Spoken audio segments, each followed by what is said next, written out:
세종시가 스마트 국가산업단지 조성 사업과 관련해 연내 승인을 마치겠다고 밝혔습니다. 다만 사업 예정 지역 주민들의 반발이 계속되면서 난항이 예고됩니다. 아산시가 문예회관 건립 사업을 민간 투자에서 자체 시비로 추진하기로 결정하면서 규모가 축소된 데 대해 시민들의 의견을 수렴해야 한다는 지적이 나오고 있습니다. 세종시가 올해 첫 경력 경쟁 임용 시험을 통해 코로나19 대응 인력 23명을 충원합니다. 아산시가 결혼식장 방역 지원금을 1월부터 월 최대 50만 원씩 12개월 동안 지급합니다. 지난 12일 이별을 통보한 여자친구를 살해한 혐의로 붙잡힌 27살 조현진의 신상이 공개됐습니다. 시청자 여러분 안녕하십니까? BTV 뉴스 특보입니다. 세종시가 미래 먹거리 확보를 위해 추진 중인 스마트 국가산업단지 조성 사업과 관련해 연내 국토교통부 승인을 마치겠다는 로드맵을 제시했습니다. 하지만 사업 예정 지역 주민들을 중심으로 여전히 반대 목소리가 큰 상황이어서 계획대로 추진될지는 미지수입니다. 김우순 기자의 보도입니다. 지난 7일 열렸던 세종 스마트 국가산업단지 조성 사업 합동 설명회. 당시 사업 철회를 주장하는 주민들의 강한 반발에 부딪혀 설명회 개최가 무산된 바 있습니다.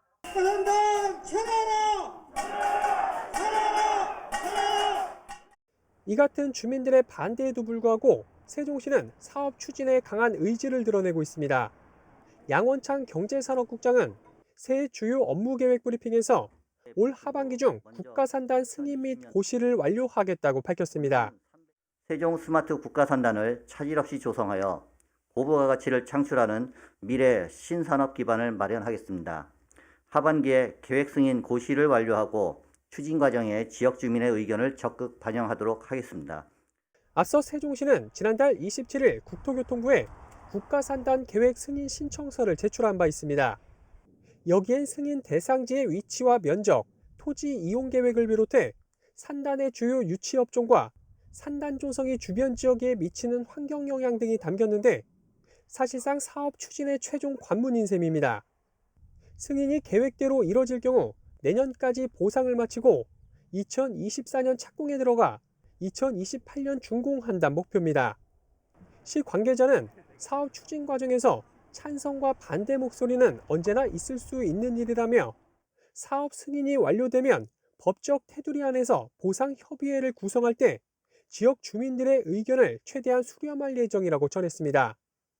또 한 차례 무산된 바 있는 주민 설명회와 관련해선 법적으로 공고를 통해 가름할 수 있지만 주민대책위와 협의해 한 차례 더 여는 방안을 추진 중이라고 밝혔습니다. 세종시 미래 먹거리를 책임질 스마트 국가산단. 사업 예정 지역 주민들의 강한 반발 속에 계획대로 원만하게 추진될지 미지수입니다. BTV 뉴스 김우순입니다. 지난달 아산시가 문예회관 건립 사업을 민간 투자에서 자체 시비로 추진하기로 결정했습니다. 사업비가 절반 이상 줄면서 공연장 규모도 축소될 예정인데요. 일방적인 규모 축소가 아닌 시민들의 의견을 수렴해야 한다는 지적이 나오고 있습니다. 보도에 김장섭 기자입니다. 지난 2019년 전문가 자문과 주민 공청회 등을 거쳐 1000석 이상 규모의 대공연장을 갖춘 복합시설로 건립하기로 결정된 아산 문예회관. 1,200억 원에 달하는 비용에 부담을 느낀 아산시는 지난 2010년 10월 민간 투자 건립 방식으로 사업을 추진했지만 전문 연구기관 분석 결과 비용 대비 편익이 일에 한참 미치지 못한 것으로 나타났습니다. 고민을 거듭한 아산시는 결국 지난달 자체 재정을 투입해 중급 규모의 공연장을 건립하겠다고 발표했습니다. 투입되는 금액은 당초보다 절반 이상 줄어든 약 500억 원. 공연장 규모 역시 1000석 이상의 대공연장에서 500에서 800석 규모의 중급 공연장으로 변경될 예정입니다. 시는 재정과 코로나19 상황 등을 종합적으로 고려해 이같이 결정했다며 오는 2025년까지 완공하겠다고 밝혔습니다.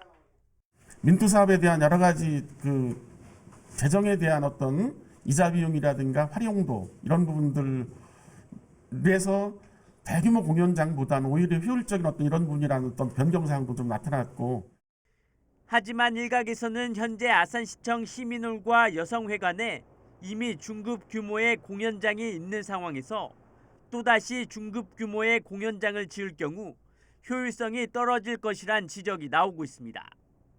또한 시민들의 눈높이에 맞는 대규모 문화공연 유치도 불가능하게 된다며 일방적 추진보다 시민 의견 수렴의 필요성을 제기했습니다. 800석 규모에서 할 수 있는 공연이 있고 1000석 규모에서 할 수 있는 공연이 있는데 물론 규모에서는 200석 차이지만 공연 내용에 대해서는 좀 차이가 클 거라고 저는 생각을 합니다. 그래서 이 부분은 확정을 지을 게 아니라 좀 저는 시민들의 의견을 좀 들었으면 하는 게 제 바람입니다. 대형 공연장에서 중급 공연장으로 변경된 아산 문예회관. 20년 가까이 건립을 기다려온 아산 시민과의 사회적 협의가 필요한 때입니다. BTV 뉴스 김장섭입니다. 세종시교육청이 일선 학교 교사들의 행정 업무 경감을 위해 올해 기간제 교사 276명을 채용해 81개 학교에 배치할 예정입니다. 이는 지난해 중학교를 대상으로 시범 운영했던 것을 올해 유치원부터 초중고등학교까지 확대하는 것입니다. 학교급별 모집 규모는 유치원 165명을 비롯해 초등학교 70명, 중학교 29명, 고등학교 12명 등입니다. 지원 자격은 채용 분야별 정교사 자격증 이상 소지자로 접수 기간은 오는 25일까지입니다. 세종시가 올해 첫 경력 경쟁 임용 시험을 통해 코로나19 대응 인력 충원에 나섭니다. 선발 규모는 간호와 보건, 의료기술을 비롯해 일반 토목과 건축 등 5가지 직무 총 23명입니다. 시험은 다음 달 26일 치러지며 보다 자세한 응시 자격이나 시험 일정 등의 내용은 시청 누리집 시험 정보란 공고문을 참고하면 됩니다. 아산시가 결혼식장 방역 지원금을 1월부터 월 최대 50만 원씩 12개월 동안 지급합니다.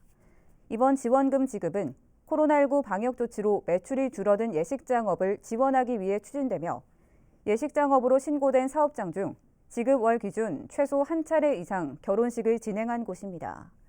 지원금은 결혼식 주별 진행 횟수에 따라 차등 지급되며 지원금은 체온 측정기 방역 물품 구매와 관련 인건비 지급 등에 사용할 수 있습니다. 내년에 K2 리그 진출을 준비 중인 천안시민 프로축구단이 부산 프로축구단 단장 출신의 안병모 단장을 초대 단장으로 선임했습니다. 안병모 단장은 기회를 주신 천안 시민들께 깊이 감사드린다며 기본과 혁신으로 100년 구단의 초석을 다지겠다고 말했습니다.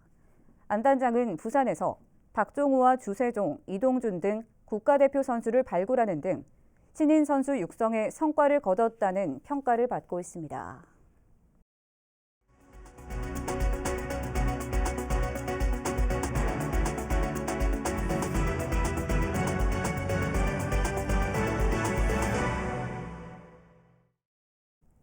코로나19로 가장 어려운 곳 중에 하나가 바로 문화예술계가 아닌가 싶은데요. 지역 문화예술인들의 일상 회복을 논의하는 토론회가 천안에서 열렸습니다. 송용환 기자입니다. 지난해 9월 발표된 충남 지역 문화예술인 963명의 설문조사 결과입니다. 코로나19 이후 연수입은 1257만 7천 원으로 코로나19 이전보다 46.4%, 1,000만 원이 넘게 줄었습니다. 예술인 중 34.5%는 줄어든 수입을 충당하기 위해 아르바이트를 한다고 했고 34.1%는 가족들의 지원을 받는 것으로 나타났습니다. 의료비 부담으로 병의원을 찾지 않거나 치료를 중도에 포기한 경험도 16.8%나 됐습니다. 코로나19로 자영업자 등 사회 전반이 어렵지만 문화예술인들의 삶은 더 심각합니다. 공연이나 전시 등 본업인 예술활동을 통해 수입을 얻기가 어렵기 때문입니다. 예술인들의 수입은 작품을 팔아서 그것으로 경제활동을 해야 되는데 작품 판매가 이미 끊긴 지 오래고 또는 예술 교육 또는 강의 이런 걸 통해서 어떤 그 수입이 있었는데 그것조차도 거의 다 끊긴 상태예요. 그래서 상당히 어렵다는 것은 말로 할 수가 없죠. 이런 가운데 천안시의 복지문화위원회와 천안문화예술 포럼이 지역 문화예술인들의 일상회복 지원을 위한 토론회를 열었습니다.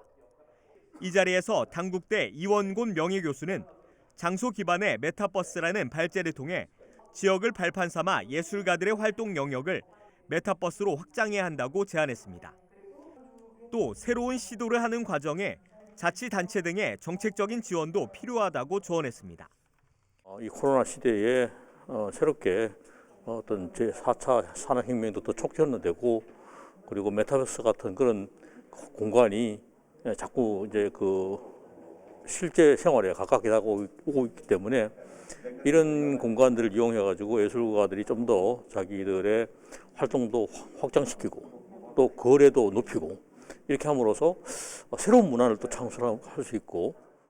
한편 이날 토론자들은 천안에는 지역 예술인 현황과 같은 기초적인 자료조차 마련되어 있지 않다며 각종 정책과 지원이 탁상 공론에 그치지 않으려면 예술인들에 대한 실태조사가 선행돼야 한다고 강조했습니다.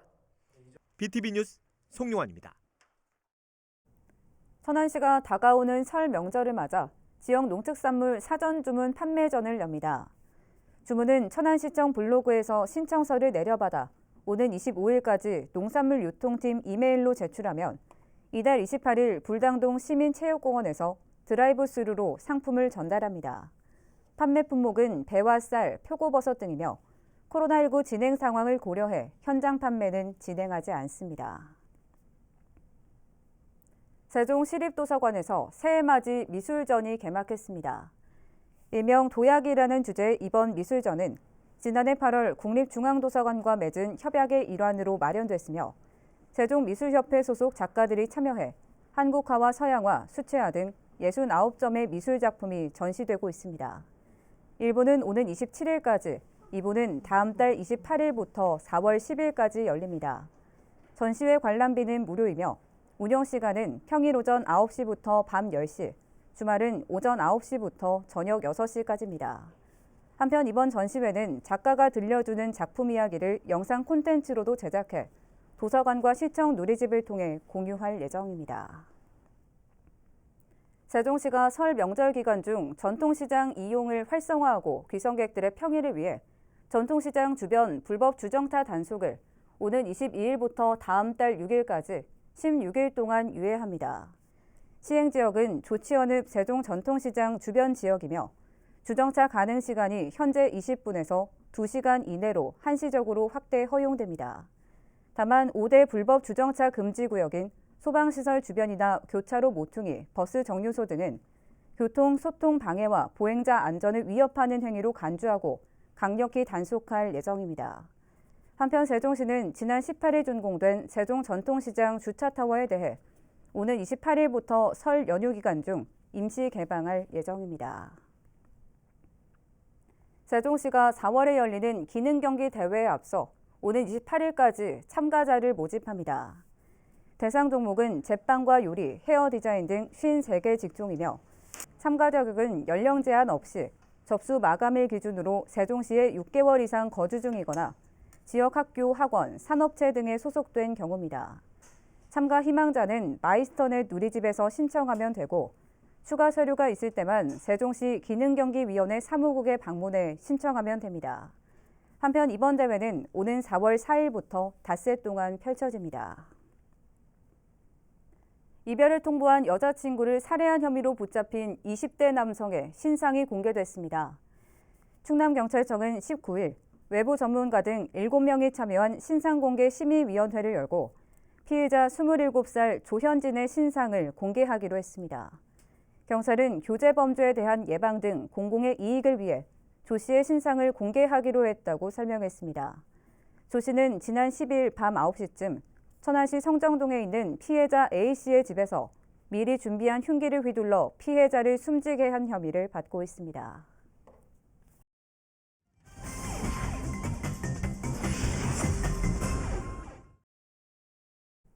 우리 지역 시의원이 본회의에서 한 5분 발언을 들어보는 시간입니다. 오늘은 세종시 아름동을 지역구로 두고 있는 상병헌 의원인데요. 세종시 상가 공실 문제 해결 방안에 대한 제언 직접 들어보겠습니다. 본 의원은 오늘 발언을 통해 좀처럼 해결되지 않고 있는 세종시 상가 공실의 해결 방안에 대해 제안하고자 합니다. 아시는 바와 같이 세종시의 상가 공실률은 전국 최고 수준으로 상권 침체와 지역경제 악화에 적지 않은 영향을 미치고 있습니다. 여기에 코로나19 장기화로 생업을 이어가고 있는 소상공인들의 어려움이 가중되고 있습니다. 2020년 기준 대전 세종연구원의 조사 결과에 따르면 세종시 동지역 중심 상권과 주거지역 상가 공실률은 60%대인 것으로 나타났습니다. 이 중 보람동 강변 상가는 64.6%로 가장 높았습니다. 최근에는 초대형 상가 건물이 준공된 지 1년 반 만에 통째로 국내 시장에 나오기도 했으며 이와 유사한 대형 상가들도 공실이 장기화되고 있어 지역경제에 미칠 파장이 더 커질 것으로 예상됩니다. 여러 전문가들은 이러한 높은 공실률의 원인으로 행복청과 LH의 상업용지 과잉 공급과 최고가 입찰 토지 분양 방식 및 과도한 업종 규제 등을 꼽고 있습니다. 이는 고임대료와 소비자 물가 상승으로 이어져 소상공인들이 장기적 안정적인 점포 운영을 어렵게 한 직접적인 원인이 되었습니다. 이러한 문제를 해결하고자 지난 19년 행복청과 LH 세종시는 상가 활성화 대책을 공동으로 발표하며 상업용지 공급 조절과 소상공인 지원책을 내놨습니다. 하지만 실질적인 상업용지 비율 조정은 미비했으며 그 이후에도 상가 공실률은 오히려 증가한 실정입니다. 이후 2020년 우리시는 상권 침체를 해소하고자 상권 활성화 TF를 구성하고 5년간 1,719억 예산을 편성해 4대 분야에 걸친 50개의 세부 과제 실행 계획을 발표했습니다. 골목상권 조직화, 경관 개선, 세종신용보증재단 및 상권 활성화 재단 설립 등이 이에 해당되며 다양한 지원 정책을 추진 중에 있습니다. 본연도 상권 활성화에 힘을 보태고자 주차장 조례를 개정하여 점심시간대 주차 요금 면제를 실현했고 소상공인 지원 조례도 개정하여 소상공인에 대한 재난지원금 등의 지원 대상과 범위를 확대했습니다. 하지만 증가세에 있는 공실률과 폐업 점포 수로 보아 좀 더 적극적인 개선책이 필요하다고 생각합니다.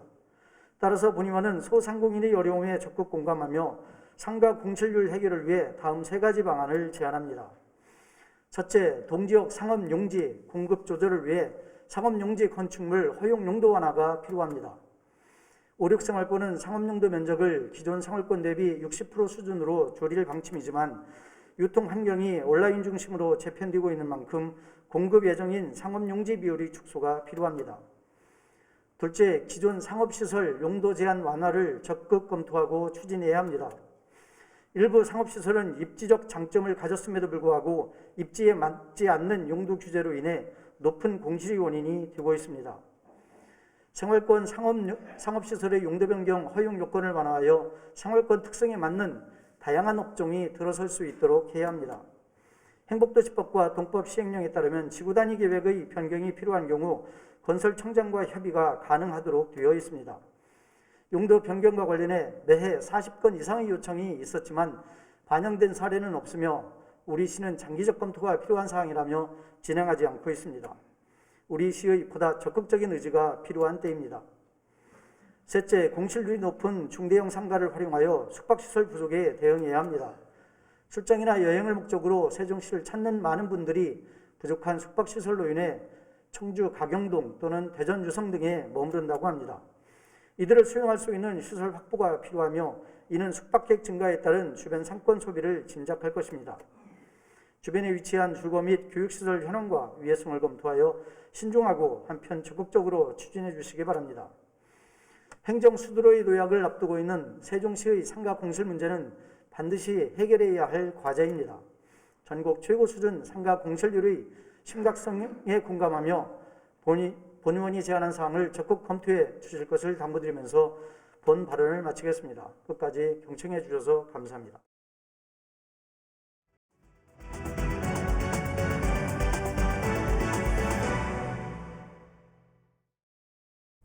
충청남도의 임산부 119 구급 서비스 이용 횟수가 지난해 7,054회를 기록했습니다. 이는 전년도 6,049회에 비해 1,000여 회 이상 늘어난 수치입니다. 유형별로는 영아 이송이 842회로 가장 많았고 진료, 복통, 진통, 출산 순이었습니다. 임산부 119 구급 서비스는 임신 중이거나 출산 후 1년 미만 산모 그리고 영아가 이용할 수 있고 이송 예약제와 24시간 응급 의료진 상담 서비스, 다문화 가정을 위한 통역 3자 통화 시스템 등을 제공하고 있습니다. 천안시가 임산부 친환경 농산물 지원 사업을 실시합니다. 대상은 지난해 1월 1일 이후 출산한 산모나 신청이 현재 임신부로 임산부 친환경 농산물 쇼핑몰에서 신청하면 집으로 배송됩니다. 지원 한도는 임산부 1인당 연 48만 원으로 9만 6천 원의 자부담이 발생합니다. 아산시가 겨울철 노로바이러스로 인한 식중독 감염에 주의를 당부했습니다. 노로바이러스는 오염된 음식물 또는 지하수를 섭취하거나 감염자와 접촉할 경우 감염될 수 있으며 구토와 설사, 복통 등의 증상을 유발합니다. 예방을 위해서는 비누 등 세정제를 사용해 흐르는 물에 30초 이상 손가락과 손등을 자주 씻고 음식물은 충분히 익혀서 섭취해야 합니다. 특히 시는 어패류의 경우 중심 온도 85도에서 1분 이상 익혀 먹고 지하수는 반드시 끓인 뒤 섭취하길 당부했습니다. 아산시가 유치원과 어린이집, 초등학교를 대상으로 산림교육 정기반 프로그램을 운영합니다. 산림교육은 숲 체험을 넘어 아이들의 창의성과 인성 함양을 위한 체계적이고 다양한 프로그램으로 구성됐으며 아산시 영인산 휴양림을 포함한 지산, 남산, 권곡, 월랑, 유아숲 체험원 등 5개 장소에서 진행됩니다. 프로그램은 다음 달 3일 오전 10시부터 아산시 산림교육문화 누리집에서 선착순으로 신청할 수 있습니다. 세종시 한솔동 지역사회보장협의체가 저소득층 등에게 취업 관련 자격증 취득 비용을 지원하는 취업 자격증 드림 U 사업을 추진합니다. 지원 대상은 취업을 희망하는 18세에서 65세 미만의 한솔동에 거주하는 저소득층 등이며 요양보호사나 바리스타, 운전면허 등의 자격증을 취득할 경우 1인당 최대 50만 원을 지원합니다. 이 사업은 한솔동 민관협력 특화 사업으로 저소득층의 취업 경쟁력 강화와 전문 분야 취업 성공을 지원하기 위해 마련됐습니다. 이상으로 BTV 뉴스 특보를 마칩니다. 시청해주신 여러분 고맙습니다.